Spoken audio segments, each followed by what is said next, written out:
Esto es Aprende Biblia. Antes de empezar, me gustaría pedirte que te suscribas y dejes tu like, ya que esto no te cuesta nada y a mí me ayudaría para que el video llegue a más personas. Ahora sí, vamos con el video. Hoy vamos a estar aprendiendo sobre el lugar santísimo. Para ello, nos ubicamos en el libro de Hebreos en el capítulo 9. El versículo 3 comienza diciendo: tras el segundo velo estaba la parte del tabernáculo llamada el lugar santísimo. El tabernáculo fue ordenado en el antiguo pacto y fue planeado por Dios para un servicio terrenal. El tabernáculo era una carpa de 15 metros de largo, 5 metros de ancho y 5 metros de alto, dividida en dos habitaciones. Una habitación era el lugar santo y la habitación más pequeña se llamaba el lugar santísimo. Los versículos 4 y 5 nos dicen: el cual tenía un incensario de oro y el arca del pacto cubierta de oro por todas partes, en la que estaba una urna de oro que contenía el maná, la vara de Aarón que reverdeció y las tablas del pacto, y sobre ella los querubines de gloria que cubrían el propiciatorio, de las cuales cosas no se puede hablar ahora en detalle. Cada uno de estos elementos representa algo en particular. El maná le recordaba a Israel la provisión de Dios y su ingratitud. La vara de Aarón le recordaba a Israel de su rebelión contra la autoridad de Dios. Las tablas del pacto le recordaban a Israel de su fracaso al tratar de cumplir con los 10 mandamientos y el resto de la ley. El propiciatorio, esta era la tapa ornamentada del arca del pacto. En ella se rociaba la sangre del sacrificio para la expiación de los pecados de Israel en el día de la expiación. Lo más importante del lugar santísimo era que en él se encontraba la presencia de Dios, aunque no todo el tiempo, y solo el sumo sacerdote podría entrar en ese lugar una vez al año, como lo dice el versículo 7, para ofrecer sacrificios por el pecado desconocido que él y el pueblo hubiesen cometido. Si el sacrificio no era aceptado, el sumo sacerdote podría morir en el lugar santísimo, por lo que aprendemos que no se entraba para tener comunión con Dios. Pero esto que se hacía no podía limpiar en su totalidad el pecado de las personas. Por eso se hizo necesario la aparición de un sumo sacerdote que derramara sangre que pudiera limpiar para siempre el pecado.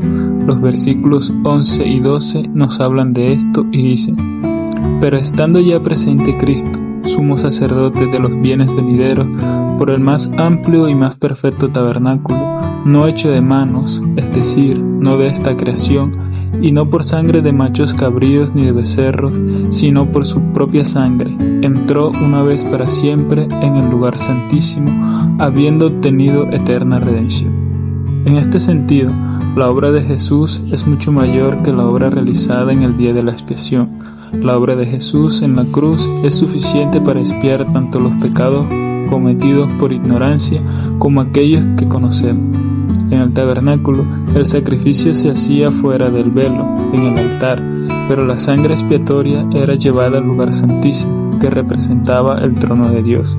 De la misma manera, Jesús tuvo que morir aquí, fuera del cielo y entre hombres pecadores, pero el pago que hizo su muerte fue eficaz en el cielo a favor de nosotros.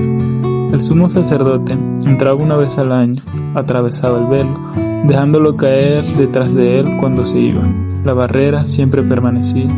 Jesús rasgó el velo y se queda en el lugar santísimo, el cielo mismo, dándonos la bienvenida. Es de notar que siempre había derramamiento de sangre para limpiar el pecado, y si la sangre de los animales era aceptada para limpiar parcialmente el pecado, cuánto más la sangre de un ser perfecto, sin mancha, sin pecado, como lo es nuestro Señor Jesucristo. Los versículos 3 y 14 nos hablan de esto diciendo: porque si la sangre de los toros y de los machos cabríos y las cenizas de la becerra rociada a los inmundos santifica para la purificación de la carne, cuánto más la sangre de Cristo, el cual mediante el Espíritu Eterno se ofreció a sí mismo sin mancha a Dios, limpiará vuestras conciencias de obras muertas para que sirváis al Dios vivo. Estos versículos también nos enseñan que la conciencia del ser humano está sucia por el pecado. Primera de Timoteo capítulo 4 versículo 2 dice: por la hipocresía de mentirosos que, teniendo cauterizada la conciencia. Y Tito 1:15 dice: todas las cosas son puro para los puros, mas para los corrompidos e incrédulos nada les es puro, pues hasta su mente y su conciencia están corrompidas. Estos versículos confirman que la conciencia del hombre sin Dios es solo de maldad, por eso es necesario que sea limpiada de una vez por todas. Al final del versículo se nos da el propósito de la vida del cristiano, y es servir a Dios en gratitud por lo que hizo por nosotros.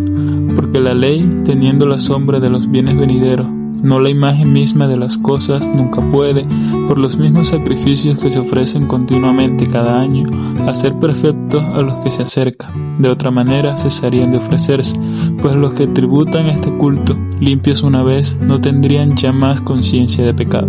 Hebreos 10, 1 y 2. Cuando creemos en Cristo, se hace válido el sacrificio que hizo en la cruz, y gracias a eso somos perfectos y aceptos delante de Dios. Hebreos capítulo 10, versículo 14, dice: porque con una sola ofrenda hizo perfectos para siempre a los santificados. Esto no quiere decir que en ningún momento le fallemos a Dios, sino que cuando seamos transformados tendremos un cuerpo perfecto y limpio de pecado. Pero lo más importante del lugar santísimo es que ahora no está limitado por un espacio ni a un sumo sacerdote, ya que todos podemos tener entrada a la presencia de Dios, porque Cristo rasgó el velo y todas las personas pueden entrar en la presencia de Dios. Mateo capítulo 27 versículo 51 dice: y aquí el velo del templo se rasgó en dos, de arriba abajo, y la tierra tembló y las rocas se partieron.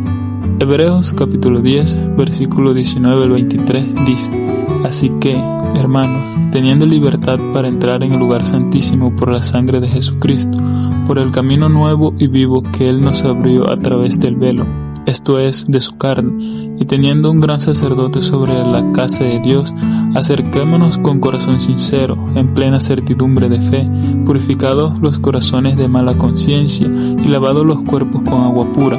Mantengamos firme, sin fluctuar, la profesión de nuestra esperanza, porque fiel es el que prometió. Actualmente hay libertad para ir a Dios y no hay necesidad de ofrecer algún sacrificio, ni existe el riesgo de no ser aceptado, lo que nos llevaría a perder la vida. Muchas de las personas que están sin Dios es porque están esclavizadas por el pecado y tienen un velo en sus ojos, el cual solo Jesús puede quitar, como lo dice 2 Corintios 3:16. Pero cuando se conviertan al Señor, el velo se quitará.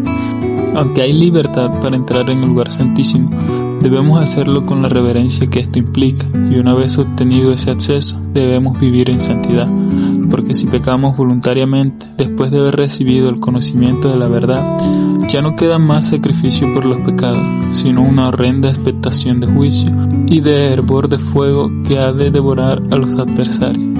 El que viola la ley de Moisés, por el testimonio de 2 o 3 testigos, muere irremisiblemente.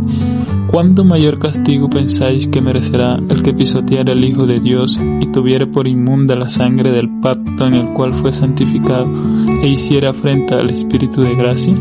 Pues conocemos al que dijo: mía es la venganza, yo daré el pago, dice el Señor. Y otra vez, el Señor juzgará a su pueblo.